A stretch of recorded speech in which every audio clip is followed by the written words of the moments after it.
গত 30শে জুন খড়গপুরে এক প্রবীণ প্রতিবাদীকে রাস্তায় জুতো পেটা করা হয়েছিল, মারধর করা হয়েছিল। কে করেছিল? বেবি কোলে।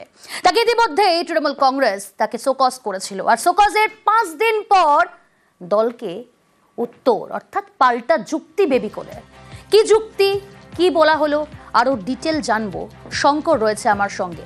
শঙ্কর, দেখো, 30 তারিখে প্রবীণ প্রতিবাদীকে রাস্তায় ফেলে বেধড়ক মারধরের ঘটনায় তৃণমূল কংগ্রেসের জেলার সভাপতি সুজয় হাজরা কড়া পদক্ষেপ নিয়েছিলেন এবং তাকে শোকজের চিঠি দিয়েছিলেন এবং শোকজে তাকে 3 দিনের ভিতরে এই শোকজের উত্তর দিতে বলা হয়েছিল।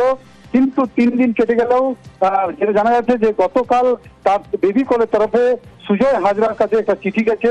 তাতে তিনি বলেছেন যে এর সঙ্গে দলের কোনো সম্পর্ক নেই, একটা ব্যক্তিগত ঘটনাকে কেন্দ্র করে এই ঘটনা ঘটেছে এবং তার যে স্বামী তার সঙ্গে দীর্ঘদিন ধরে যোগাযোগ রাখতো এই প্রবীণ প্রতিবাদী এবং তার যে পারিবারিকের মধ্যে হস্তক্ষেপ করত, তার ছেলের শিক্ষা এবং জীবিকা নির্বাহের ক্ষতি করতে চেয়েছিলেন, তাই তার সঙ্গে এইরকম একটা ঘটনা ঘটেছে। যদিও জেলা সভাপতি সুজয় হাজরা তিনি জানিয়েছেন যে অফিসিয়ালি এখনো কোনো উত্তর আমি কিন্তু পাইনি, শোকজের উত্তর আমি পাইনি, অফিসিয়াল না পাওয়া পর্যন্ত এর কোনো উত্তর এখনো আমি দিতে পারবো না। অর্থাৎ বেবি কোলে যে চিঠি দিয়েছেন সেটা কি অফিসিয়ালি দিয়েছেন না আনঅফিসিয়ালি দিয়েছেন তা নিয়ে কিন্তু এখন বড় দ্বন্দ্ব রয়েছে।